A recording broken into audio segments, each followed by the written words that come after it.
मिठाई के केस में भी होता है।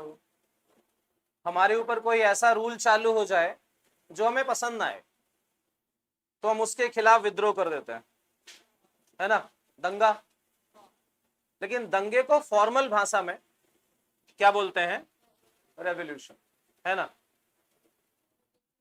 रेवोल्यूशन या क्रांति का मतलब आप ऐसे समझ लीजिए कि जो करंट का सिस्टम चल रहा है हमें वो पसंद नहीं, हमें कैसा चाहिए हमें वो मालूम है, उस फेज को क्या बोला जाता है? रेवोल्यूशन। तो 1857 का जो रेवोल्यूशन हुआ, क्रांति जो हुई, ये हुई ईआईसी के अगेंस्ट। नोट करो इसे, किसके अगेंस्ट हुई थी ये? ईआईसी। ईआईसी मतलब east India company, east India company. अब ये कंपनी कहां की थी? तो ये कंपनी थी ब्रिटेन की, ब्रिटेन नाम का एक देश है, वहां से एक कंपनी आई हुई थी जिसका नाम क्या था? ईआईसी। अब देखो ईआईसी के बारे में ये कहा जाता है, इधर देखें बोथ साइड सभी, ये हमारे देश में आई थी 1498 में। जैसे अभी 2025 चल रहा है ना, कभी ना कभी तो 1498 भी रहा होगा। तो ये कंपनी हमारे यहां कब आई थी? 1498। हमारे देश में व्यापार करने आई थी। हम इतने होशियार थे कि जो ये व्यापारी थे बाहर से जो आए थे हमारे देश में, ये एक समय के बाद शासक बन गए। हिस्ट्री में एक बड़ी अच्छी लाइन लिखी जाती है, ट्रेडर्स बिकम रूलर्स। जो व्यापारी थे वो क्या बन गए? शासक। आप ऐसे समझिए कि आपके गांव में, आपके शहर में एक दुकान खुली और उस दुकान का जो दुकानदार था एक समय के बाद उसने पूरे शहर पे कब्जा कर लिया। ये कंपनी वाले बिल्कुल ऐसे ही थे। तो 1498 में कंपनी कहां आई थी? भारत। और 1498 से लेकर 1757 तक इन्होंने ऑलमोस्ट पूरे इंडिया में व्यापार किया। 1757 से ये कंपनी समझ गई कि यहां व्यापार करने से ज्यादा फायदा यहां रूल करने से। तो इन्होंने 1757 से अपना एम्पायर एक्सटेंशन करना चालू किया 1757 से, और 1757 से आते आते कहां तक?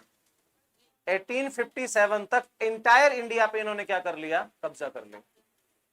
1757 से 1857, ये जो 100 इयर्स थे, इस पे इस कंपनी वालों ने भारतीयों को जितना मारा, दौड़ा दौड़ा के, बैठा बैठा के, और भी बहुत सारे तरीके थे, उन 100 सालों में हमने जितनी भी मार खाई, हमारा जो गुस्सा था वो कहां निकला? 1857 में। उसी गुस्से को ही क्या बोला जाता है? 1857 रेवोल्यूशन कहा जाता है। समझ में आए? तो हम इसके बैकअप के लिए 3 पॉइंट लिखेंगे। फर्स्ट पॉइंट लिखो, in which year East India company arrived in India? Answer लिखो 1498। ईस्ट इंडिया कंपनी भारत कब आई? 1498। वैसे इसे 2 मिनट के लिए रोक लीजिए आप। 1498 में वैसे यूरोपियंस भारत में आना चालू हुए थे, तो यूरोपियों की तरफ से आप ऐसे मानिए कि ये पोर्तुगीज थे। थोड़ा करेक्ट कर लीजिए उस पॉइंट को, नहीं आगे जाके दिक्कत जाएगी। 1498 में आप एक व्यक्ति का नाम लिख लो, उसका नाम लिखो वास्को डिगामा। इसका नाम तो सुना होगा आप सभी ने, हाँ वेरी गुड, लिखो, थोड़ा करेक्ट करके लिखो।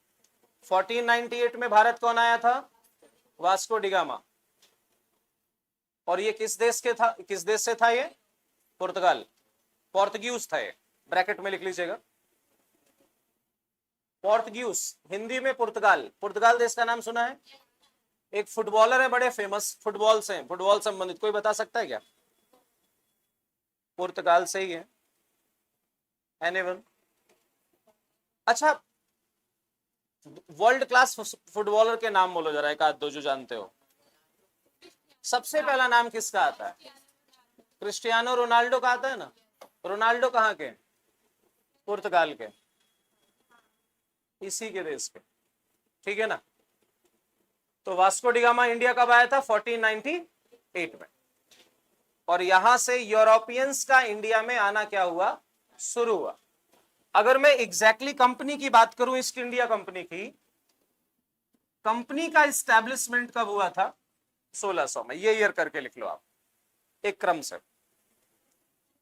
ईस्ट इंडिया कंपनी का एस्टेब्लिशमेंट कब लिखेंगे आप? 1600। देखो ऐसे समझो, इधर देखो बोर्ड साइड, यहां से बाहरी, इधर देखिए, यहां से बाहरी आना चालू हुए, पहले फेरी बन के आए, फेरी वाले समझते हैं ना, बाहर से सामान लाके यहां बेचते थे, यहां से पैसा लेके जाते थे। फिर उनका दिमाग चला कि नहीं नहीं, बाहर से सामान नहीं लाते हैं, यहीं से उठाते हैं और कहां बेचते हैं? बाहर। वो प्रोसीजर इन्होंने कहां से चालू करी थी? 1600 से। तो अगर क्वेश्चन पेपर में आए कि ईस्ट इंडिया कंपनी का इस्टेब्लिशमेंट कब किया गया था, तो क्या आंसर देंगे आप? 1600। इस्टेब्लिशमेंट का मतलब स्थापना, क्लियर है? कब हुई थी ये? 1600 में हुई थी। जबकि यूरोपियंस इंडिया में कब आना चालू हुए थे? 1498 में। अब यहां से दो क्वेश्चन मुझे बताएं सभी लोग। First European arrived in India, Vasco da Gama, कहां से रिलेशन था इसका? पुर्तगाल से था। In which year East India company established? 1600, 1600 में ये क्या हुई? एस्टैब्लिश हुई। अब माय डियर, कहानी ये थी कि 1600 में कंपनी एस्टैब्लिश हुई और इसने 1600 से लेकर कहां तक? 1757 तक इसने इंडिया में अलग अलग जगहों पर क्या किए? व्यापार। 1700 में जाकर, 1757 में जाकर, यहां समझिए, ये वाला एरिया जो है ये है बंगाल का, अभी वेस्ट बंगाल है इधर। यहां एक एरिया है जिसका नाम क्या है? मैसूर। मैसूर इन करंट टाइम कर्नाटका, कर्नाटक है। और जो ये वाला रीजन है ये कौन सा है? मराठा, महाराष्ट्र वाला जोन है। 1757 में, 1757 में जहां कंपनियों ने या जहां कंपनी ने भारतीयों को कब्जे में लेना चालू किया, 1757 में कंपनी ने बंगाल में एक वॉर लड़ी, एक युद्ध लड़ा, जिसे हम बोलते हैं प्लासी का युद्ध। क्या बोलते हैं? प्लासी का युद्ध। नोट करो, बड़ा फेमस वॉर रहा है, बैटल ऑफ प्लासी। हिंदी वाले लिखेंगे प्लासी का युद्ध, इंग्लिश वाले लिखेंगे battle of Plassey. Battle of Plassey, ये वॉर कब हुआ था? 1757 में। ध्यान रखिएगा, it was the first war against India. Bharat के खिलाफ ये होने वाली अंग्रेजों की पहली लड़ाई थी, जो अंग्रेजों ने किस जोन में लड़ी थी? बंगाल में। वॉर का नाम बोलिए क्या था? प्लासी का युद्ध। उस समय बंगाल के जो राजा थे, अब देखो उस समय कोई सीएम तो होता नहीं, उस समय बंगाल के जो नवाब हुआ करते थे उनका नाम था सिराज। क्या नाम था इनका? वैसे पूरा नाम था Siraj-ud-Daulah. Ud Daula is a title, main नाम उसका क्या था? सिराज। ब्रिटिश कंपनी ने सिराजुद्दौला को डिफीट करके क्या कब्जे में ले लिया? Bengal. In that time Bengal one of the biggest state of India. Bharat उस समय, भारत का ये सबसे बड़ा राज्य था। ऐसा हिस्ट्री कहती है कि अगर अंग्रेज भारत से 100 रुपए कमाते थे तो उसमें से 40 रुपए वो अकेले कहां से कमाते थे? वो बंगाल से। उसका एक रीजन भी था, बंगाल हर चीज के प्रोडक्शन में सबसे आगे थी और अंग्रेजों को यह बात मालूम भी थी कि अगर हमने इस जोन को कब्जे में ले लिया तो हमारी जो सोर्स ऑफ इनकम है वो डबल, ट्रिपल, मल्टीपल टाइम आगे बढ़ जाएगी। अंग्रेजों ने बंगाल को जीतकर यहां से जो पैसा कमाया उसका यूज वहां उन्होंने कहां किया? मैसूर में। यहां आर्मी डिप्लॉय करी उन्होंने। एक समय के बाद उन्होंने मैसूर जीत लिया, एक समय के बाद उन्होंने मराठा क्षेत्र जीत लिया और 1857 तक आते आते पूरे भारत पे किसका कब्जा था? अंग्रेजों का। तो यहां से तीन मेन क्वेश्चन निकल के आए। कंपनी ने इंडिया को कब्जा करने का जो बिगनिंग है वो कहां से स्टार्ट किया था? 1757 से। किस वॉर के साथ? प्लासी का युद्ध। किस जोन के अगेंस्ट हुआ था? कौन थे किंग यहाँ के? सिराजुद्दौला। अब वो तो मैं हिस्ट्री में अभी नहीं जा रहा हूं, उसके पीछे रीजन क्या था, क्यों हार गए ये, लेकिन मैं एक पॉइंट आपको बता के यहां से खत्म करूंगा। देखो, ये जो सिराज थे नवाब यहाँ के, इनके एक सेनापति हुआ करते थे जिनका नाम था मीर जाफर। क्या नाम था? मीर जाफर। आप इसे ऐसे समझिए कि जो नवाब है उसकी एज थी 23-24, 23-24 साल का था, और जो इसका आर्मी कमांडर है ही वॉज 50, मतलब डबल मान लो आप इसे। अब 23-24 साल का जो लड़का होता है ना, उसके दिमाग में थोड़ा शासन प्रशासन कम ही चलता है, एडमिनिस्ट्रेशन थोड़ा कम ही चलता है, तो उसकी तरफ से सारे काम कौन करता था?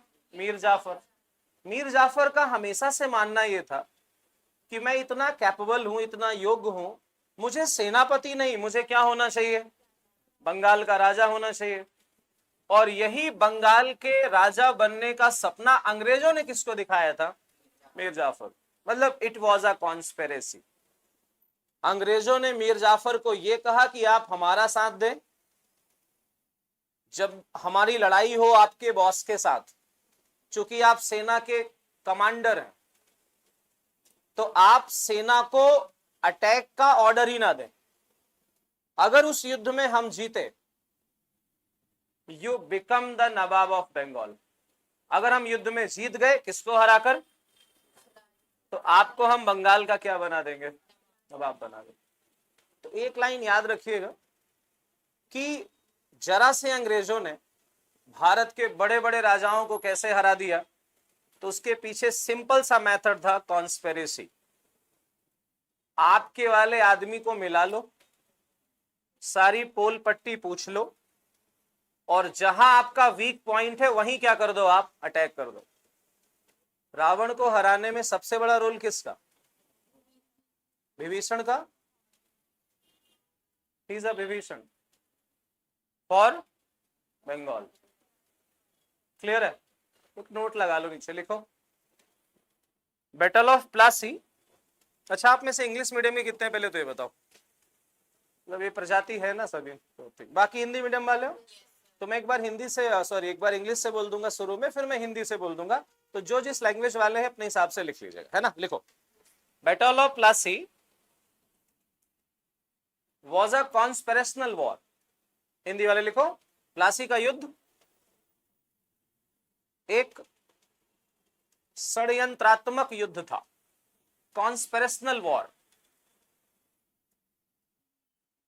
एक षड्यंत्र का युद्ध था। कॉन्स्पिरेसी को हिंदी में षड्यंत्र कहते हैं, ठीक है ना? And the leader of conspiracy, इस षड्यंत्र का नेता, and the leader of conspiracy, क्या नाम लिखना है बोलो? मीर जाफर। सभी लोग एक साथ आंसर देंगे। मीर जाफर ने ये कॉन्स्पिरेसी क्यों की थी बोलो? नवाब बनना था उसे। तो आप लोगों को ये सीखना है कि अगर किसी को अपने पाले में लेना है तो उसको उस चीज के सपने दिखाओ जिस चीज का ड्रीम उसके दिमाग में चलता हो।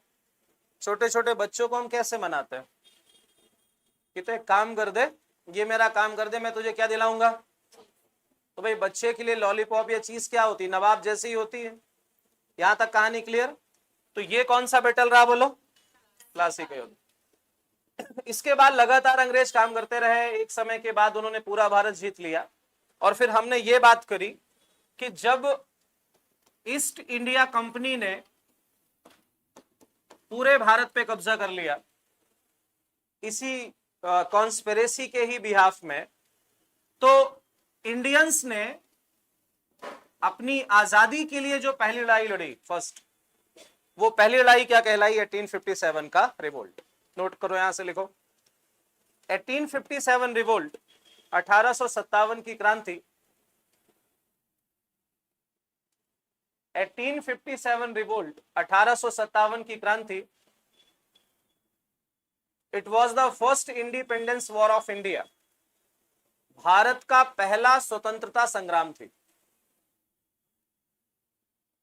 It was the first independence war of India.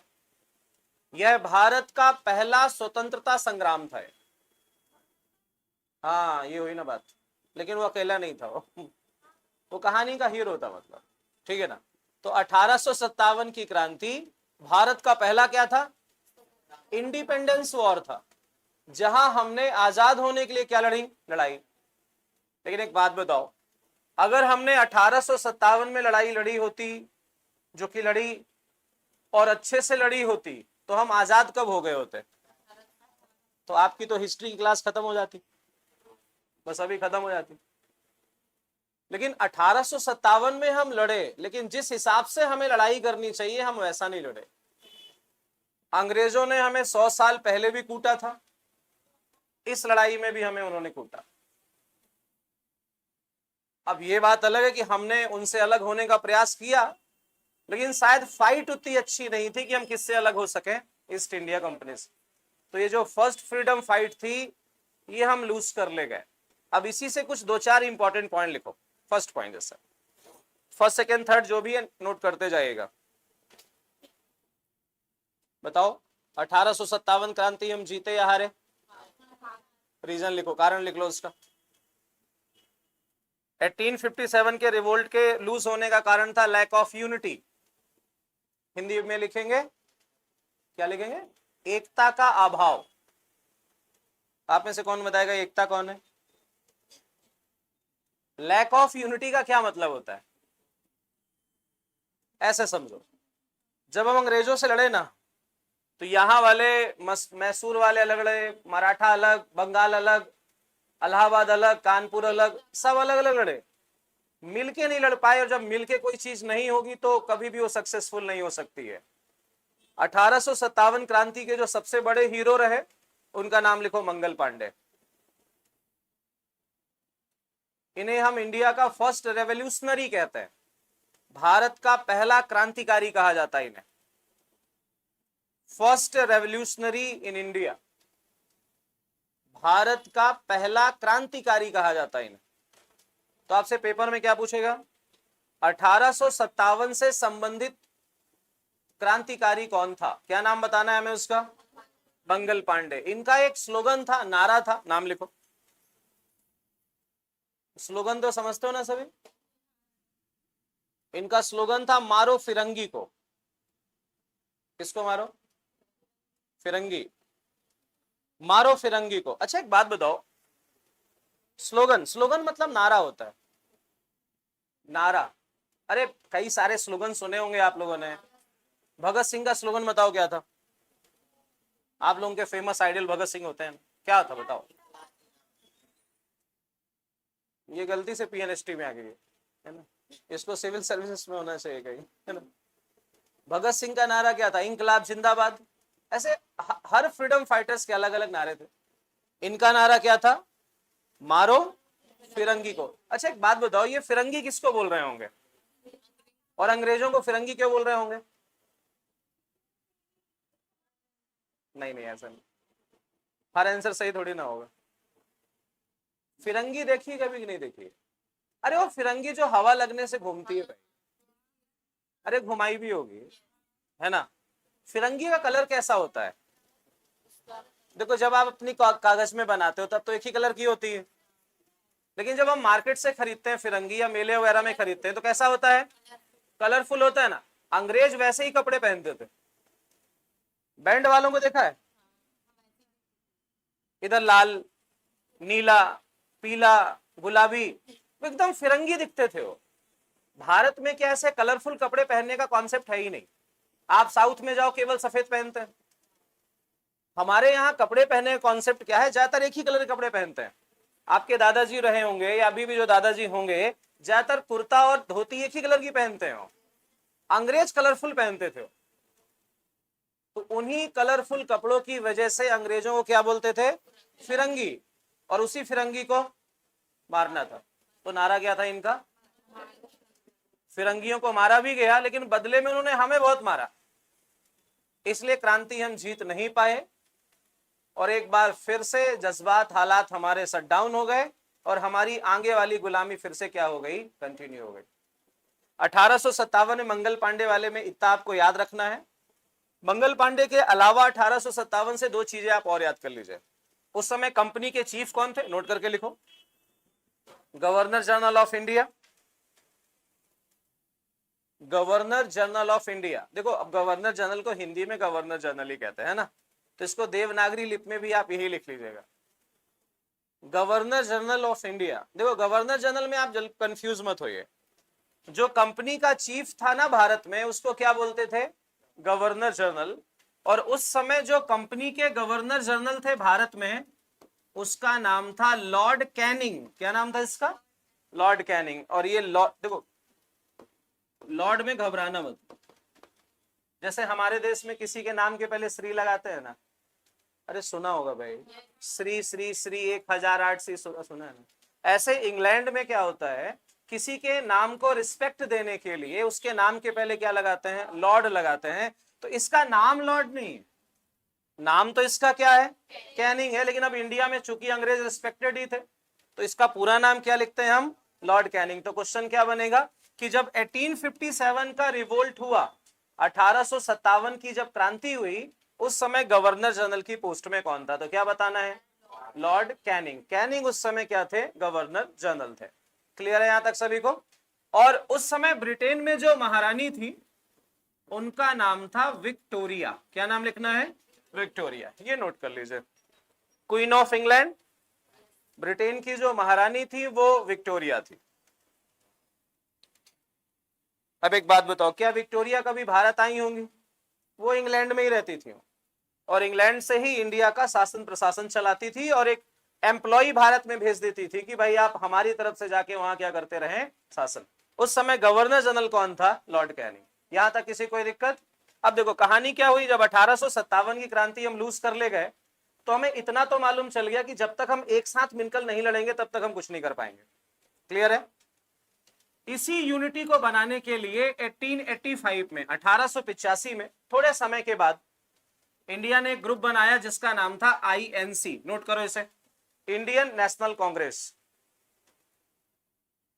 भारतीय राष्ट्रीय कांग्रेस, भारतीय राष्ट्रीय कांग्रेस। ये वही वाली कांग्रेस पार्टी जिसके चीफ राहुल गांधी, ध्यान रखिएगा, है ना। अब बहुत पुरानी पार्टी है लेकिन आज अब उसका ज्यादा वर्चस्व बचा नहीं है। लेकिन ये इंडियन नेशनल कांग्रेस का एस्टेब्लिशमेंट कब हुआ था, ये 1885 में। देखो इसका कॉन्सेप्ट एकदम सीधा सा ये है कि 1885 में हम एकता के कारण हार गए, कोई किसी से बात करता नहीं था, अलग अलग लैंग्वेज थी, अलग अलग जोन थे, अलग लड़ाई लड़ी गई। लेकिन 1885 में जो कांग्रेस बनी उसका कॉन्सेप्ट ये रहा कि सबको एक साथ लाओ और जब भी अंग्रेजों से लड़ाई लड़ो तो अलग अलग नहीं, कैसे लड़ो, एक साथ लड़ो। तो इस इंडियन नेशनल कांग्रेस की एनुअली मीटिंग्स भी होती थी भारत में, अलग अलग जगह में इसकी मीटिंग्स होती थी। जब कांग्रेस की मीटिंग होती थी तो पूरे भारत में जो भी इसके मेंबर्स होते थे वो सब एक साथ इकट्ठे होते थे और इकट्ठा होकर वो यही बात करते थे कि अगर हम एक साथ अंग्रेजों के खिलाफ लड़े तो हमारा क्या रिजल्ट हो सकता है। तो अगर मान लीजिए कभी ऐसा पूछा जाए, वैसे जनरली ये एसएससी वगैरह के पेपर में आता है कि कांग्रेस के फर्स्ट चेयरमैन कौन थे, पहले अध्यक्ष इसके कौन थे, तो हमें नाम याद रखना है। इसका पहला जो चेयरमैन था उसका नाम था डब्ल्यूसी बनर्जी। ये नाम लिखो इसका, डब्ल्यूसी बनर्जी, फटाफट नोट करिए। First chairman of Indian national Congress, first chairman of Indian national Congress. जैसे अभी कांग्रेस के चेयरमैन कौन है, बोलो, गलत। अभी कांग्रेस के जो चेयरमैन है वो कौन है, कोई भी, राहुल गांधी नहीं, बस इतना याद रखो, राहुल गांधी तो चेहरा है। और कोई, ये करंट अफेयर्स का क्वेश्चन है माय डियर, ठीक है ना। करंट अफेयर्स की आपकी classes most probably Sunday Sunday को ला करेंगे, है ना, 2-2 ढाई घंटे 3 घंटे जितने भी क्लासेस रहा करेंगे वो। आप लोगों ने मल्लिकार्जुन खड़गे का नाम सुना होगा। अभी करेंटली कांग्रेस के जो चेयरमैन है वो राहुल गांधी नहीं है, कौन है, मल्लिकार्जुन खड़गे जी हैं, जो मेन चीफ है उसके। जैसे बीजेपी के चेयरमैन नरेंद्र मोदी नहीं है, वो प्राइम मिनिस्टर है देश के। मेरी बात समझ में आ रही है ना। तो ऐसे ऐसे कुछ भी नहीं बोलना आपने, है ना, पढ़ेंगे कोई दिक्कत नहीं है। तो बताओ इसके पहले चेयरमैन कौन थे, डब्ल्यूसी बनर्जी। इसका पूरा नाम था व्योमेश चंद्र बनर्जी, जरूरत नहीं है, आप तो इतना याद रखो डब्ल्यूसी बनर्जी। आप लोगों ने ममता बनर्जी का नाम सुना है, कहाँ की सीएम है, मध्य प्रदेश की तो नहीं है। मध्य प्रदेश का कौन है? Mamata Banerjee is the current chief minister of West Bengal. अरे दीदी को देखा होगा भाई, उनका निकनेम दीदी है ना। उस बैनर्जी का इस बैनर्जी से कोई लेना देना नहीं है, दोनों का सरनेम क्या है? सेम है। बस सिमिलरिटी ये है कि दोनों बंगाल से ही है। ममता बनर्जी बंगाल से ही है, डब्ल्यूसी बनर्जी भी कहां से थे? बंगाल से थे। बट ध्यान ये रखना कि जो कांग्रेस की पहली मीटिंग है वो बंगाल में नहीं हुई थी, वो बॉम्बे में हुई थी। कहां हुई थी वो? बॉम्बे में। बॉम्बे मतलब आज का मुंबई। पहले नाम था बंबई, अभी नाम क्या है? मुंबई, है ना। तो पहली मीटिंग हुई थी बॉम्बे में। चेयरमैन कौन थे उसके? डब्ल्यूसी बनर्जी। अब सोच के देखो कितना खतरनाक कॉन्सेप्ट है। मीटिंग बॉम्बे में हो रही है, चेयरमैन कहां के व्यक्ति को बनाया है? बंगाल। तो आप ऐसे समझो कि मीटिंग अशोका गार्डन में हो रही हो, सब्जी मंडी चौराहे पे, और आदमी लाल घाटी का हो, और उस लाल घाटी वाले व्यक्ति से यहां ये पूछा जाए कि बताओ सब्जी मंडी चौराहे में कौन कौन सी चीजें हम ऐसा कर दें कि लोगों को थोड़ा यहां सुख सुविधा, वो कभी बता पाएगा क्या? ये कांग्रेस का लूप था। लेकिन धीरे धीरे हर चीज में सुधार आया। ये चीज आपको यहां से याद रखनी है। अब यहां से मैं 3 रेशियो आपको बताता हूं, समझिएगा। 1885 से लेकर 1905 तक 20 साल, 85 से कब तक? 1905। ये वाला जो टाइम पीरियड है इंडियन हिस्ट्री का, इसे हम उदारवाद काल कहते हैं। क्या बोलते हैं इसे हम?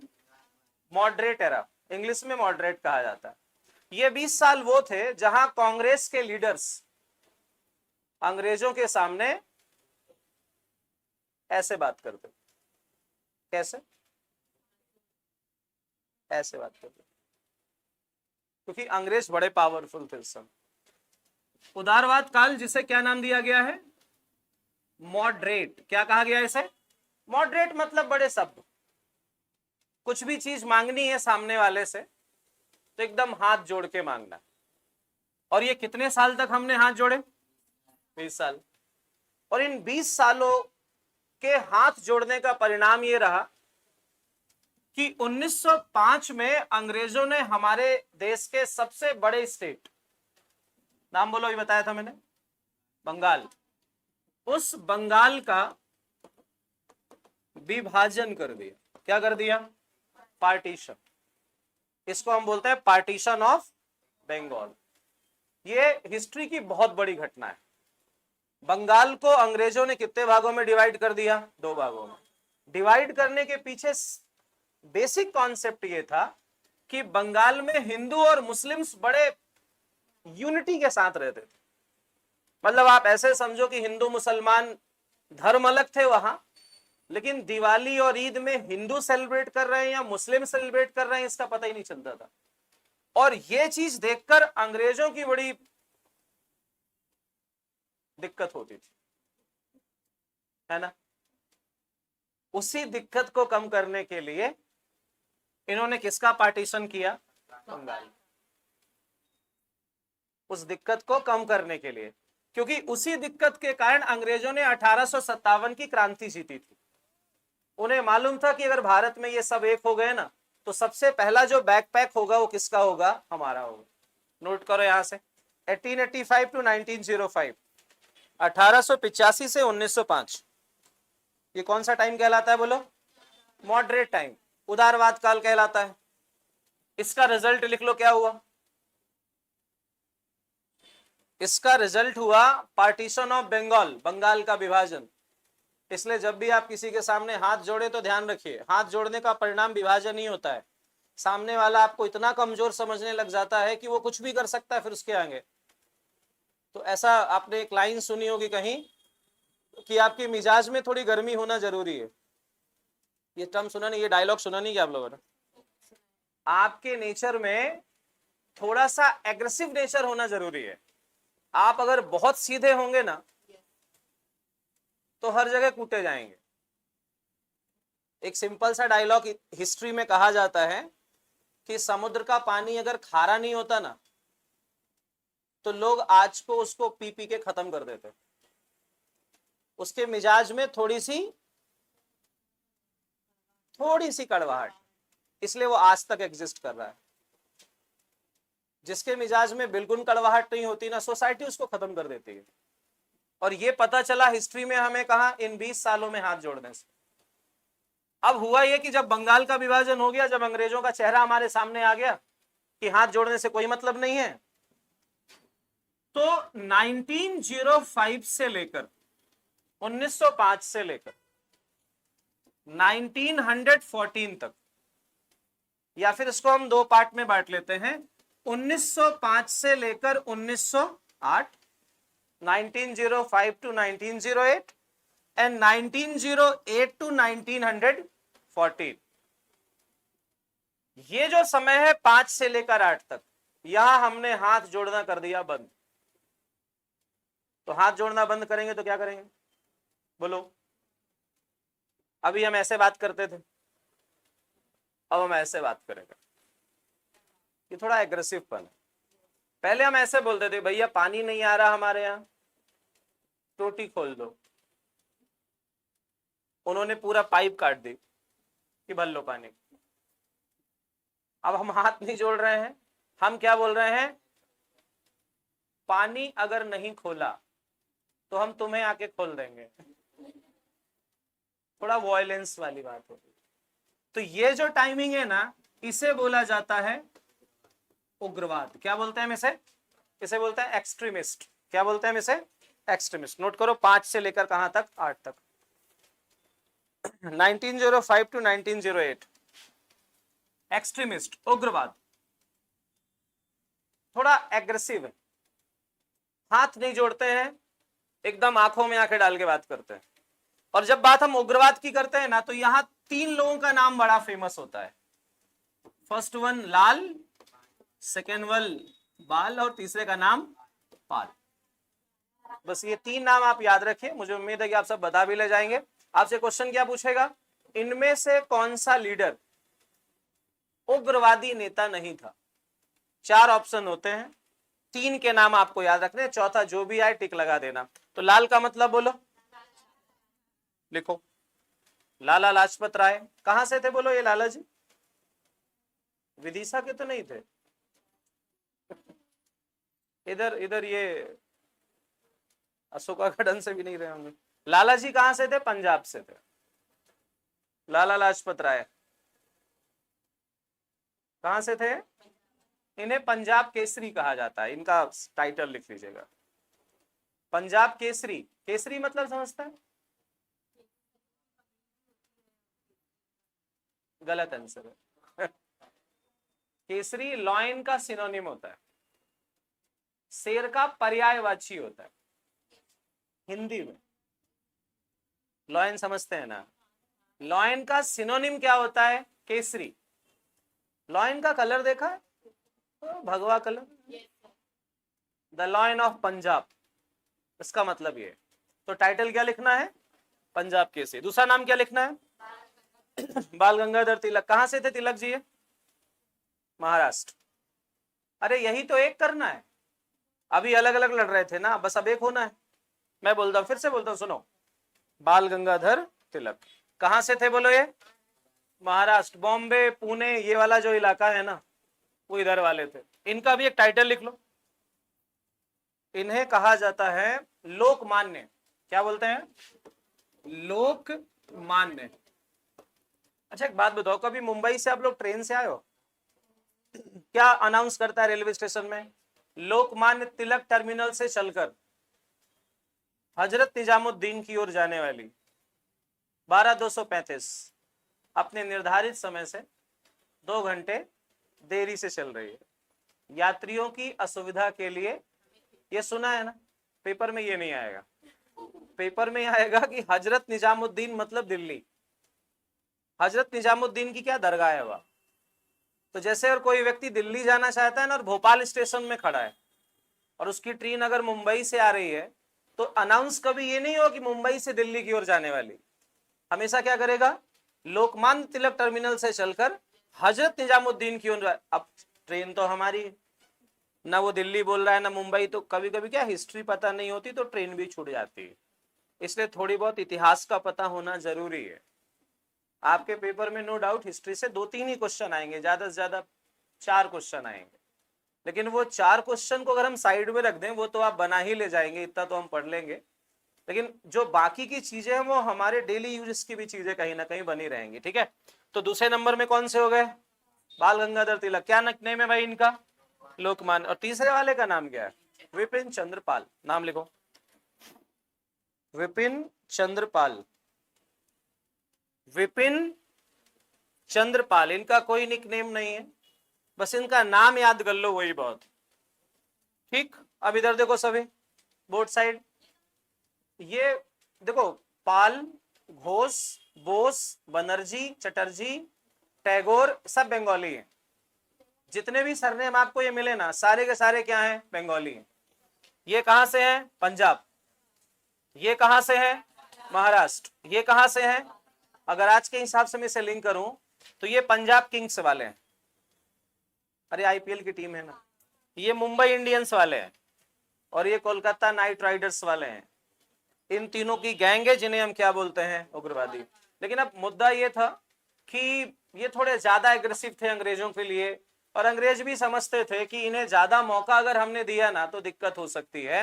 तो हुआ क्या कि एक समय के बाद बाल गंगाधर तिलक को जेल हो गई, थोड़ा ज्यादा हुआ तो लाला जी अमेरिका चले गए, इन्होंने अपनी राजनीति से संन्यास ले लिया। एक समय के बाद ये जो उग्रवाद था देश में खत्म हो गया। अब 1908 से 1914 ये वाला जो समय था, इसकी खास वजह क्या है समझो। ये वाला जो टाइम पीरियड है इसको बोला जाता है क्रांतिकारियों का युग। पहले समझ लो, लिख लेंगे सीधा, देखो बोर्ड साइड। ये कौन सा काल है? यहां नेता कैसे होंगे? मतलब उदार। जब आप सिविल सर्विसेज की कभी तैयारी करोगे, ऐसा कभी हुआ अगर, तो इस कॉन्सेप्ट को वैसे पीपीपी कॉन्सेप्ट कहा जाता है, प्रेयर, पिटिशन और protest. Moral of the story, हाथ जोड़ना। ये हाथ नहीं जोड़ते थे तो उदारवाद, उग्रवाद, और यहां कौन आए? क्रांतिकारी बात ही नहीं करते थे। क्रांतिकारी कौन लोग हैं? वो बस कुछ लोगों से पूछ लेते थे, कैसे कि एक बात बताओ, पानी चालू करना किसकी जिम्मेदारी है? तो आसपास के लोग बोलते थे कि पानी चालू करना किसकी जिम्मेदारी है? एक्स मेंबर की। उसके पास जाते थे, बोले तुम्हारा काम है ना पानी चालू करना? बोले हाँ मेरा काम है। क्यों नहीं चालू किया? बोले हम अंग्रेज हैं, हम नहीं करेंगे। धाए, मतलब अगले दिन से अब हम खुद पानी चालू कर लिया करेंगे। ये वो क्रांतिकारी। तो क्रांतिकारियों में किसका नाम आता है? भगत सिंह, सुखदेव, राजगुरु, चंद्रशेखर आजाद। इनका नाम किस में आता है? क्रांतिकारियों में। लेकिन ये इंडियन हिस्ट्री का एक डेवलपमेंट टाइम है कि हम पहले से अंग्रेजों को मारने के लिए कभी नहीं आए। हम पहले हाथ जोड़ने वाले थे, लेकिन हमको कुछ मिला नहीं तो हम थोड़ी सी चिल्ला के बातें किए। जब चिल्लाने में भी हमें कुछ नहीं मिला तो फिर कूटने वाला काम। तो कहां से कहां तक की टाइमिंग है ये? 8 से लेकर 14, नोट करो। 1908 to 1914 it is a revolutionary time period of India. इसे भारत का क्रांतिकारी युग कहा जाता है।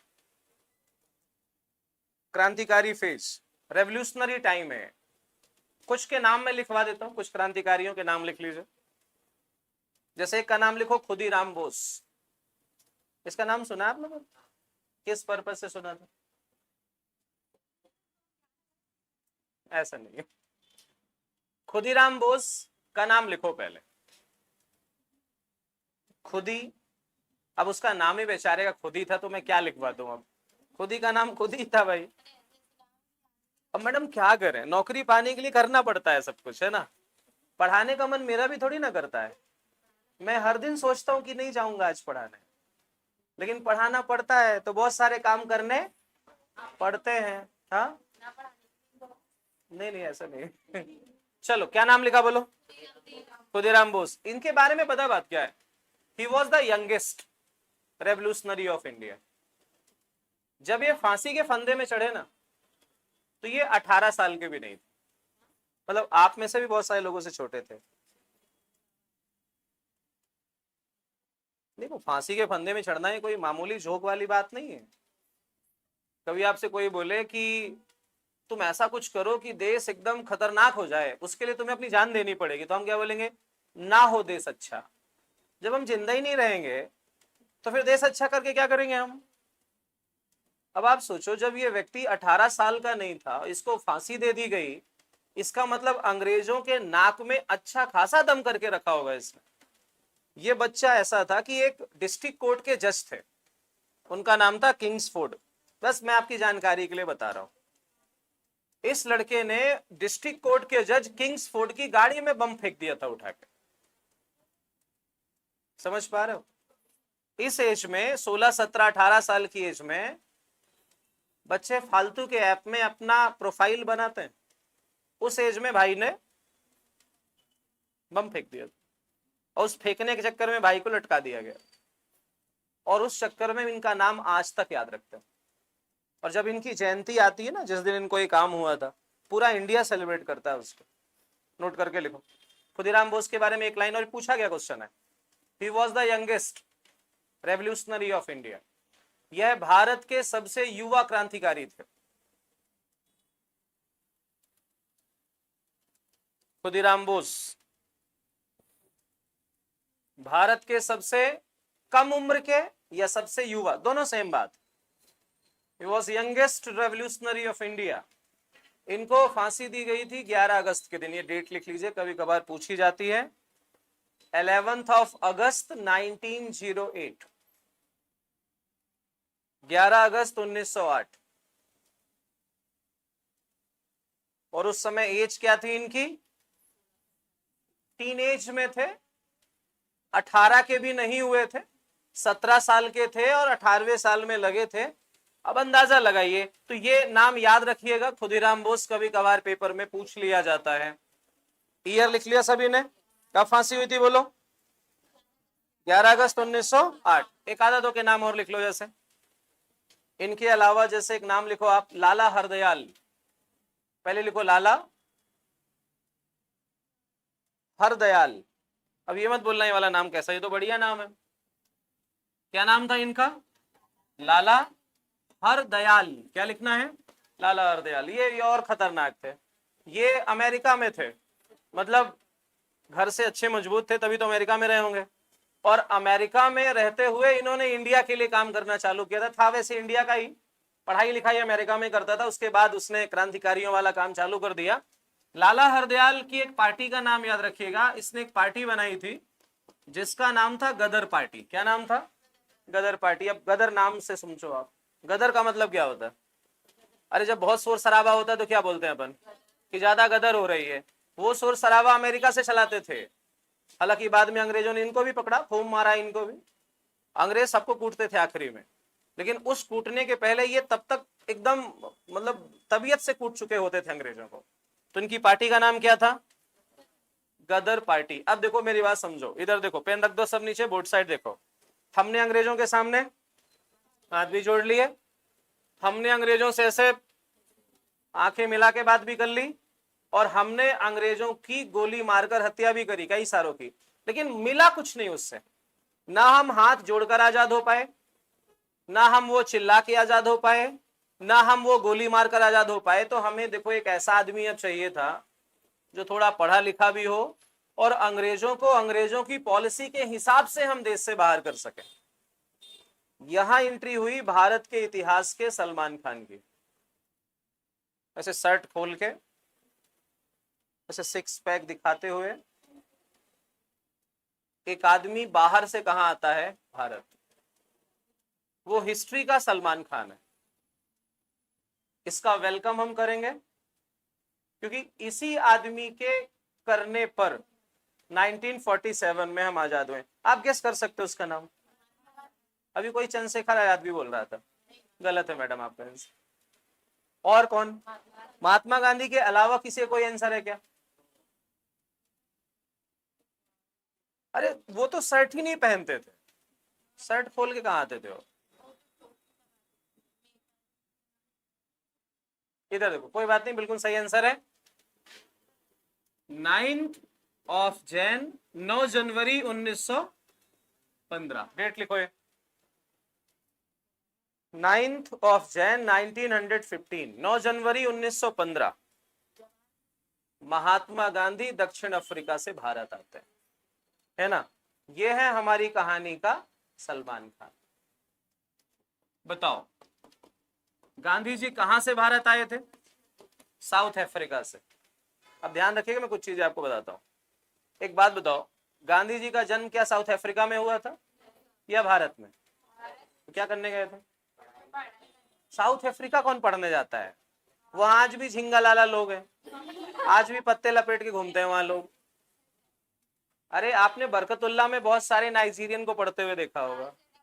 जिस यूनिवर्सिटी की कोई वैल्यू नहीं है, अगर आप दिल्ली वगैरह जाके बताएं कि मैं बरकतुल्लाह से पास आउट हूं, बाहर से भगा देते हैं आपको।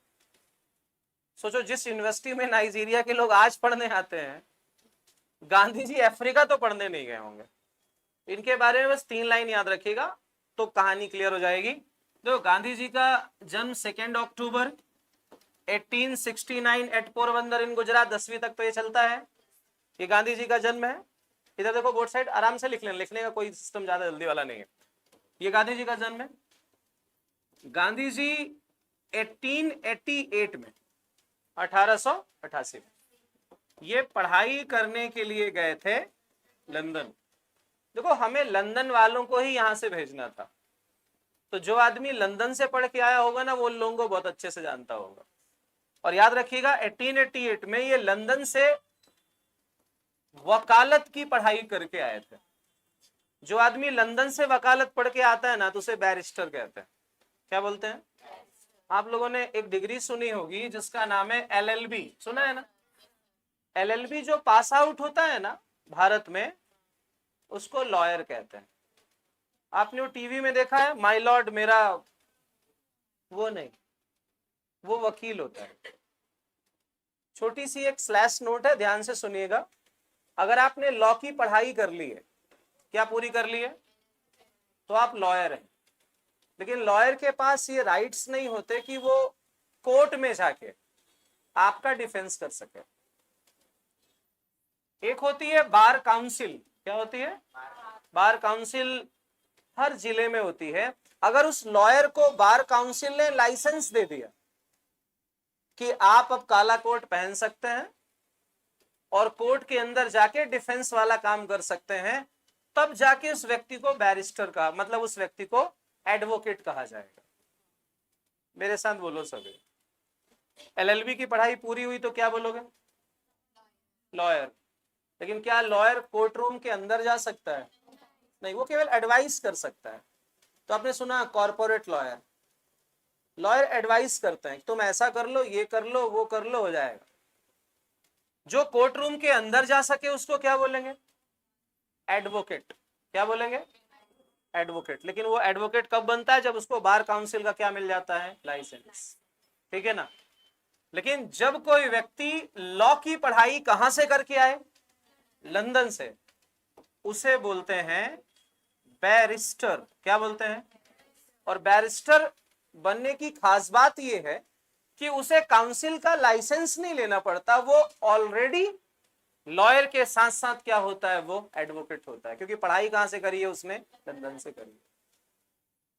इसलिए जब भी कोई आपके आसपास कोई ऐसा व्यक्ति मिले ना कि हमारे चाचा लॉयर हैं, तो ये मत इमेजिन करना कि कोट पहन के वो वहां जाते होंगे, क्योंकि वो लॉयर का काम नहीं है, वो किसका है? एडवोकेट का। टॉपिक पे आते हैं हम अपने। बताओ गांधी जी लंदन पढ़ाई करने कब गए थे? 1888। लंदन से इन्होंने 3 साल की पढ़ाई करी थी बैरिस्टर की। 1893 1893 में ये गए थे पहली बार साउथ अफ्रीका केस लड़ने के लिए। और याद रखिएगा 1893 में गांधी जी जो केस लड़ने गए साउथ अफ्रीका, उस व्यक्ति का नाम था दादा अब्दुल्ला। क्या नाम था उसका? दादा अब्दुल्ला करके एक व्यक्ति थे साउथ अफ्रीका में। उनके केस के सिलसिले में गांधी जी साउथ अफ्रीका गए थे। उसके बाद गांधी जी ने वहां देखा कि लोगों के साथ कुछ ज्यादा ही गलत हो रहा है, वहां क्या काले गोरे का भेद बहुत चलता था। उसको हल करने के लिए गांधी जी 1893 से 1915, ये कितने साल होते हैं लगभग, ये लगभग 22 साल गांधी जी कहां रहे, साउथ अफ्रीका में रहे। और गांधी जी साउथ अफ्रीका में एक सुपरस्टार थे, क्योंकि भारत के लोग बहुत कम वहां थे और उसमें भी पढ़े लिखे बहुत कम हुआ करते थे। गांधी जी के बारे में देश में हर दिन आर्टिकल में लिख के आता था कि आज गांधी जी ने अफ्रीका में ये किया, आज उन्होंने ये किया, आज उन्होंने ये किया, आज उन्होंने ऐसा किया। तो भारत के लोग गांधी जी का नाम सुने थे, देखा कभी नहीं था उन्होंने। और वही सुपरस्टार 9th ऑफ जैन 1915 को कहां आया था, भारत आया था। एक क्वेश्चन बताओगे सभी, बोलो। गांधी जी साउथ अफ्रीका क्या करने गए थे? तो अब आज से ये नहीं बोलना है पढ़ने गए थे। पढ़ाई कहां से करी थी उन्होंने? लड़का लंदन रिटर्न था, लंदन से पढ़ के आया था। आज इंडिया में कोई दिल्ली से पढ़ के आए ना, नॉर्मल जगह है, दिल्ली से पढ़ के आए तो सीधे मुंह बात नहीं करता हो, क्योंकि अपने आप को कहां का रिटर्न समझता है, दिल्ली का। आप लोग भी कुछ भोपाल के होंगे, कुछ भोपाल के आसपास के गांव से होंगे। तो जब आप भोपाल से पढ़ के अपने गांव जाते हैं ना, तो वहां आप सीधे मुंह बात नहीं करते किसी से, भाई हम तो कहां से पढ़ के आए, भोपाल से। तुम भूखे नंगे लोग छोटे। अब सोच के देखो, जो आदमी कहां से पढ़ के आया हो, वो ऐसे लोगों के बीच में जाके बात कर रहा है जो अंगूठा छाप। यही तो महानता है सर। आप जब बहुत क्वालिटी वाले हो जाओ ना, और जब आप बहुत क्वालिटी होने के साथ साथ बहुत डाउन टू अर्थ रहो, उससे पॉजिटिव कुछ हो ही नहीं सकता आपके जीवन में। और यही चीज हमें यहां देखने को मिलती है। क्लियर है? तो एक बार टैली कर ले, लिखो नोट करके इसे, जल्दी बोलो। गांधी जी कब आए थे बोलो भारत? 9 जनवरी 1915। तो डिटेल लिख लो इनके पहले, इनका जन्म कब हुआ बोलो? 2 अक्टूबर 1869 एट पोरबंदर इन गुजरात। मुझे उम्मीद है आप सबको याद होगा, तो बहुत ज्यादा इसको लोड देने की जरूरत नहीं है। 2 तारीख को हम क्या मनाते हैं बोलो? इस दिन गांधी जी का जन्म हुआ था या ऊपर गए थे? 2 तारीख के दिन और भी कुछ मनाया जाता है क्या? लिखो, इंटरनेशनल नॉन वायलेंस डे। ये आपके करंट अफेयर्स का हिस्सा है। 2 तारीख के दिन इंटरनेशनल नॉन वायलेंस डे,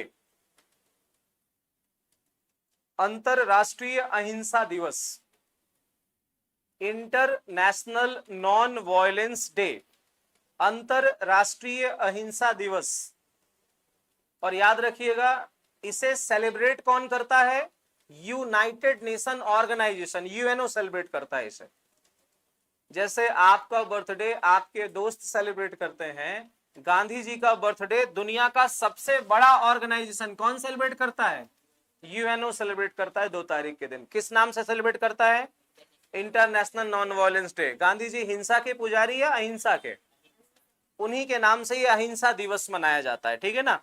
इनकी ऑटोबायोग्राफी का भी नाम लिखो, पूछा जाता है कभी कभी। आप में से कोई बताना चाहेगा? गांधी जी ने अपने जीवन में खुद के लिए किताब लिखी थी, खुद की लाइफ पे लिखी थी। क्या नाम था उसका बोलो? लिखा था कि नहीं लिखा था? लिखो, पहले इंग्लिश वाले लिख लो। और जब मैं इंग्लिश वालों को बोलूँ ना, तो हिंदी वाले घूरा मत करो, है ना, आपका भी नंबर आएगा। इंग्लिश में लिखो पहले, माय एक्सपेरिमेंट। गांधी जी की जो ऑटोबायोग्राफी थी, क्या नाम था उसका?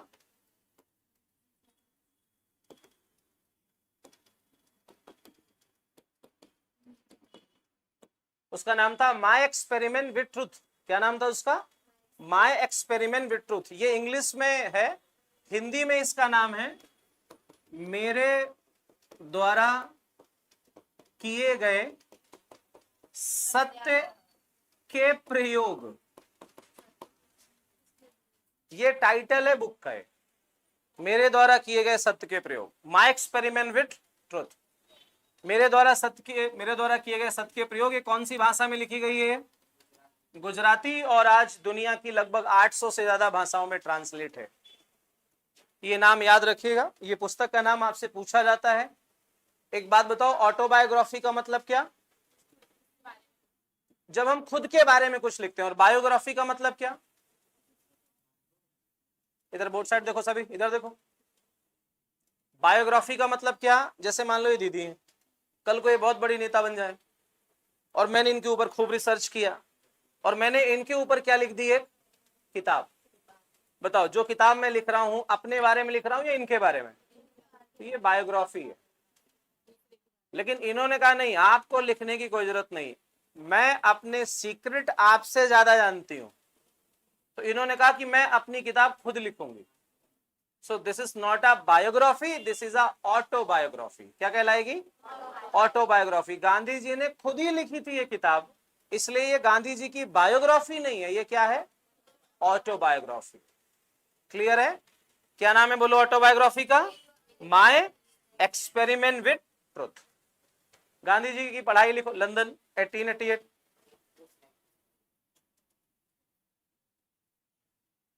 लंदन कब गए थे पढ़ाई करने के लिए बोलो, 1888। अच्छा एक बात बताओ, 1888 में गांधी जी कितने साल के थे, बताओगे आप में से कोई, बोलो। अरे थोड़ा मैथ वैथ लगाओ। अरे 69 से 79, 79 से 89, 89 आने में अभी एक साल बचा, तो 19 साल के हुए ना। अरे हाँ है ना, 19 साल की एज में लंदन चले गए थे पढ़ने के लिए। 19 साल की एज में आपके घर के लोग भोपाल नहीं भेजते आपको, कुछ भेज देते हैं, ज्यादातर नहीं भेजते हैं। और आज के समय नहीं भेजते, सोचो 2025 में जब इतना सब कुछ बढ़िया है, फोन है, हर चीज है। उस समय जब लेटर वगैरह भी बहुत कम चलते थे, तो 19 साल में लंदन चले गए थे पढ़ने के लिए। अब एक बात बताओ, जो आदमी लंदन पढ़ने गया होगा, क्या उससे इंग्लिश नहीं आती होगी, सोच के क्या। अरे लंदन में क्या भोजपुरी बोली जाती है, क्या बोलते हैं वहां, दुनिया की सबसे फास्ट इंग्लिश कौन सी है, अमेरिकन इंग्लिश सबसे फास्ट बोली जाती है। उससे दूसरे नंबर में सबसे तेज बोली जाने वाली इंग्लिश कौन सी, ब्रिटिश इंग्लिश। तो जब हम किसी को बोलते हैं ना कि ये गांधी डिवीजन पास हुआ है, कई बार गांधी जी की पढ़ाई को बहुत एवरेज दिया जाता है कि बहुत एवरेज थे, ऐसा बिल्कुल नहीं। 19 साल की एज में जो बच्चा लंदन चला गया होगा पढ़ने, वो ये बैरिस्टर की पढ़ाई करने गया हो लंदन में, वो कमजोर व्यक्ति नहीं रहा होगा, ना पैसे से कमजोर रहा होगा। भाई जिसके परिवार वालों ने लंदन भेजा होगा पढ़ाई करने, क्या वो कमजोर रहा होगा वो। और फिर लंदन से जो 3 साल पढ़ के भारत आया होगा, वो ना पढ़ाई में कमजोर रहा होगा। इसलिए याद रखिए सर, अगर आपकी शिक्षा बहुत अच्छी है, अगर आपकी एजुकेशन बहुत अच्छी, दुनिया के किसी भी कोने में आप सर्वाइव कर ले जाओगे। इससे कोई मतलब नहीं होता कि आप किस देश से बिलोंग करते हो आप। गांधी जी आंदोलन में बाद में आए, पहले वो पढ़ाई लिखाई में थे और बहुत अच्छे थे पढ़ाई लिखाई में। और आप किसी का नाम ले लो, नेताजी सुभाष चंद्र बोस, आईसीएस में 4th रैंक थी उनकी। आईएएस का नाम सुना, इंडियन एडमिनिस्ट्रेटिव सर्विस, कल पेपर हुआ प्रीलिम्स का उसका, आईएएस में 4थी रैंक, उस समय आईसीएस बोलते थे उसको। स्वामी विवेकानंद आईसीएस में 1st रैंक थी उनको। तो जब आदमी क्या अच्छी पढ़ाई करके नेतागिरी करता है ना, तो लोग उसकी बात सुनते हैं। जैसे आप कल को जो आपका ड्रीम जॉब है आपने वो कर लिया, खूब पढ़ाई लिखाई करके आपने वो जॉब करी, और आप घर में खड़े होके कुछ बोलोगे ना, तो लोग आपकी बात सुनेंगे। और जब आप एकदम गधे होगे, बैल, एकदम ऐसा लगे बस खेत में ले जाने की जरूरत है आपको, और आप कितनी भी क्वालिटी वाली बातें करो, अरे ठीक है, इतने होशियार होते तो तुम खुद ही हो जाते। समझ में आ रहा है। तो कहां से पढ़ाई हुई थी बोलो, लंदन से। किस चीज की पढ़ाई करने गए थे, लंदन से जो पढ़ के आता है उसे क्या बोलते हैं, बैरिस्टर, ठीक है ना। 1893 में साउथ अफ्रीका, नोट करिए, 1893 में कहा गए, साउथ अफ्रीका। किस केस के लिए बोलो, एक आदमी का केस था, क्या नाम था उस व्यक्ति का बोलो, दादा अब्दुल्ला, उसका नाम लिख लीजिए, कभी कभी पूछा जाता है। वैसे उसका नाम अब्दुल्ला था, बूढ़ा व्यक्ति था तो दादा अब्दुल्ला बोलते थे उसको। अब एक बात बताओ, इधर देखो सभी, 1893 में कहा चले गए, साउथ अफ्रीका। किसका केस लड़ने के लिए गए थे, दादा अब्दुल्ला का केस लड़ने गए थे। जब ये साउथ अफ्रीका पहुंचे, अब ढंग से सुनिएगा, यहां मोहनदास करमचंद गांधी की महात्मा गांधी बनने वाली कहानी है। जब ये साउथ अफ्रीका पहुंचे, थोड़ा सा टेक्निकल है बट आप समझ जाएंगे मुझे मालूम है। जो लोग replication, transcription, translation, reverse transcription, DNA polymerase, DNA double helix model, base pair, double bond, triple bond, adenine, thymine, guanine, cytosine समझ सकते हैं, वो ये भी समझ सकते हैं, इतना मुझे मालूम है। मैं आपको समझा ये रहा हूं कि जब ये साउथ अफ्रीका गए 1893 में, साउथ अफ्रीका देश का नाम है, ये तो क्लियर है सभी को। वहां एक लॉ चलता था, एक कानून चलता था जिसे बोलते थे अपार्थिव। क्या बोलते थे उसे? अपार्थिव कहते थे। अपार्थिज्म इंग्लिश में बोला जाता है, हिंदी में अपार्थिव कहते हैं। अपार्थिज्म इंग्लिश वर्ड है इसका। इसका शुद्ध हिंदी होता है रंग भेद कानून, रेसिज्म। रंग भेद मतलब काले गोरे का फर्क। साउथ अफ्रीका में दो तरह के लोग हैं, एक एकदम ब्लैक है, एकदम काले हैं, एकदम डामर, मतलब रात में खड़े हो जाएं तो दिखे ना, वो वहां के लोकल हैं। आप मैच वगैरह देखते हो? साउथ अफ्रीका की टीम में एक बॉलर है रबाडा, देखा है उसको? साउथ अफ्रीका में दूसरी कम्युनिटी है एकदम वाइट, एकदम गोरे, मतलब वहां गेहुआ कलर नहीं, या तो गोरा होगा तो एकदम छुई सफेद, और काला होगा तो एकदम डामर होगा। अब मुद्दा यह है कि जो व्हाइट है, जो साउथ अफ्रीका टीम में आपने देखा होगा एबी डिविलियर्स को, है ना, 360। तो ये जो व्हाइट लोग है ना, इन्होंने हमेशा से ये समझा है कि वी आर सुपीरियर, भगवान ने हमें समय लेकर बनाया है, इनको संडे को बनाया है, वो भी थोक में बनाया है। इसलिए जो ब्लैक है ना, इनका माइंडसेट ही यही है कि हम थोड़े दोयम दर्जे के हैं, दूसरे नंबर पे आते हैं। साउथ अफ्रीका के जो ये व्हाइट्स हैं, ये काले लोगों के लिए ऐसे ऐसे नियम बनाए थे साउथ अफ्रीका में कि जैसे मान लो काले आदमी के पास एक फर्स्ट क्लास की ट्रेन, फर्स्ट क्लास बोगी की, एसी बोगी की टिकट है, तो वो काला आदमी टिकट लेकर भी फर्स्ट क्लास में नहीं बैठ सकता था। उसे फर्स्ट क्लास की टिकट लेकर भी कहां बैठना होता था? जनरल बोगी में। एक बात बताओ, ये करना गलत है कि नहीं? और ये तो चलो बहुत छोटी बात मैं आपको बता रहा हूं, साउथ अफ्रीका में ऐसे ऐसे नियम थे कि कुछ सड़कें ऐसी थी जहां केवल गोरे लोग चलते थे, कुछ रेस्टोरेंट ऐसे थे, कुछ होटल्स ऐसे थे जहां केवल गोरे खाना खा सकते थे। साउथ अफ्रीका में गोरे कौन है पता है? इंग्लैंड के थे। जैसे भारत को अंग्रेजों ने गुलाम बनाया ना, वैसे साउथ अफ्रीका को भी किसने गुलाम बनाया था? अंग्रेजों ने। ये वहां के अंग्रेज थे। और अंग्रेज एक थ्योरी देते थे, व्हाइट मैन बर्डन थ्योरी, वे आईसीएससी बोर्ड में पढ़ाई जाती है 9th क्लास में। व्हाइट मैन बर्डन का मतलब होता है कि सफेद लोगों के पास ये जिम्मेदारी है कि वो काले जाहिल लोगों को समझाएं कि आपको कैसे जीवन जीना चाहिए। खैर ये बहुत डेप्थ में हिस्ट्री हो जाती है, इतना आपको जरूरत नहीं है, लेकिन लिंक है इसलिए मैं आपको समझा रहा हूं कि इनकेस कभी अगर बात आए तो आप समझ सकें इन सारी चीजों को। अब मैं गांधी जी को कैसे सेट कर रहा हूं, देखो। जब गांधी जी साउथ अफ्रीका गए तो ठहरे वकील, लेकिन एक बात बताओ, गांधी जी इस वाली कैटेगरी में आते थे या इस वाली कैटेगरी में? गांधी जी गोरे तो थे नहीं, थे तो काले ही वो। और जब साउथ अफ्रीका पहुंचे तो उनके पास ट्रेन की टिकट थी फर्स्ट क्लास वाली। ठहरे वकील, और वकील आदमी तो वैसे कानून जानता है, और फर्स्ट क्लास की टिकट लेके वो कौन सी वाली बोगी में बैठ गए? एसी वाली में। जबकि वहां नियम क्या था कि काला आदमी नहीं बैठ सकता।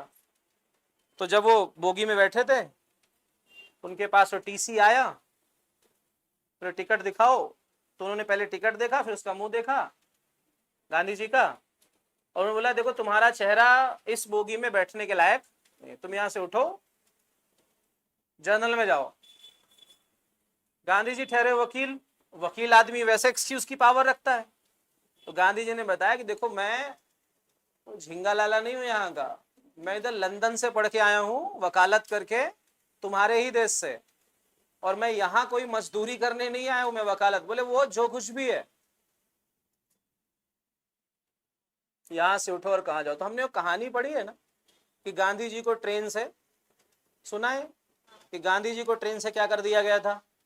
उतार। ये वही कहानी, जब गांधी जी नहीं उतरे ट्रेन से, जबरदस्ती बैठे रहे अपनी सीट में, तो टीसी महोदय ने 2-4 गार्ड्स को बुलाया, बोले काम करो, उठाओ इसको। ज्यादा भारी तो थे भी नहीं, हल्के ही थे। गांधी जी को उठाया गया और ऐसे ट्रेन से कहा बाहर। उन्हें ये चीज इतनी बुरी लगी कि जब मैं वकील होके काले गोरे वाली पॉलिसी में फंस सकता हूं, तो जो अफ्रीका के अंगूठा छाप लोग हैं, जो कुछ नहीं जानते हैं, उनके साथ कितना गलत हो रहा होगा। और इसी माइंडसेट से गांधी जी साउथ अफ्रीका में कितने साल रहे? 22 साल रहे। माय डियर, जब आप अपनी घटना को दूसरों से जोड़ देते हैं ना, देखो जो चीज आपके साथ हुई हो और अगर वो दूसरे के साथ भी हो रही हो ना, तो बड़ा सिंपैथी नहीं आता, इम्पैथी आता है। ऐसा लगता है कि वो घटना अपने साथ ही हो रही है। अगर आप 12वीं में कोई व्यक्ति फेल हुआ हो और उसके पिताजी ने खूब मारा हो उसको 12वीं फेल होने के बाद, और कोई दूसरा भी फेल हो जाए, तो उस कुटाई की फीलिंग पहले ही आने लग जाती है कि अब तुझे मजा आएगा, टेंशन मत ले तू जाएगा। क्लियर है? कितने साल रहे गांधी जी अफ्रीका में, बोलो? कब आए अफ्रीका से भारत? जल्दी बोलो। अरे डेट भी लिखवाई मैंने, 9 जनवरी 1915। ये जो 9 जनवरी का दिन है ना, इसे एनआरआई डे के रूप में मनाया जाता है, लिख लीजिए आप इसे। 9 जनवरी का जो दिन है, इसे हम किस रूप में मनाते हैं? NRI day. एनआरआई का फुल फॉर्म बताओगे आप में से कोई? एनआरआई वर्ड सुना है आप लोगों ने? सुना सब कुछ, जानते कुछ नहीं है। एनआरआई का फुल फॉर्म क्या होता है? अरे एक दूसरे को नहीं बताना है, मुझे बताना है। Non residential Indian. क्या होता है? Non residential Indian. इसको हिंदी में बता क्या बोलते हैं? अप्रवासी भारतीय। क्या बोलते हैं? ऐसे प्रवासी भारतीय नहीं, प्रवासी तो यही रहते हैं। अप्रवासी, देखो जिनका जन्म कहाँ हुआ हो? भारत में, रह कहाँ रहे हो? विदेश में, उनको बोलते हैं एनआरआई। क्या बोलते हैं? और ये एनआरआई जब काम पड़ता है तो कहाँ चले आते हैं? भारत। अब ये गांधी जी ने भारत में आकर अंग्रेजों से क्या किया, कैसे भगाया, ये देखिए कल 4:30 बजे से। चलो आज के लिए इतना है, जितना लिखा एक बार रिवाइज करो फटाफट, जल्दी से देखेंगे फटाफट जो भी लिखा। कुछ 2-4 क्वेश्चन है जो आपसे पूछे जाएंगे, उसके बाद छुट्टी। जो भी आपका सिस्टम है आगे आपको बनाएंगे।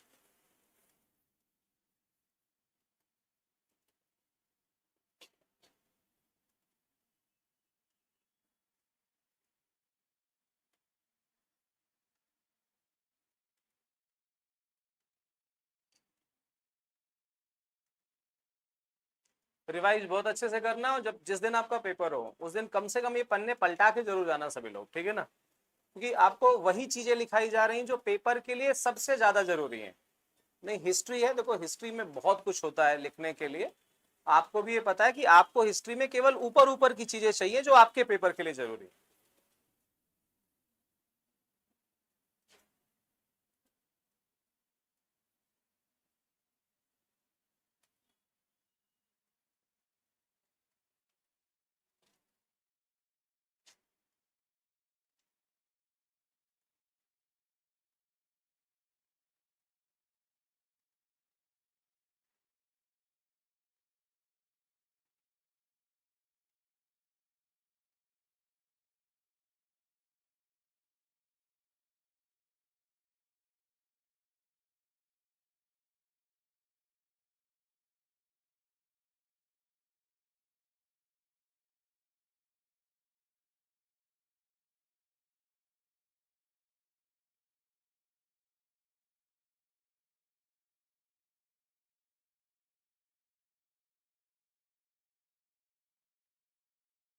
ठीक, डन।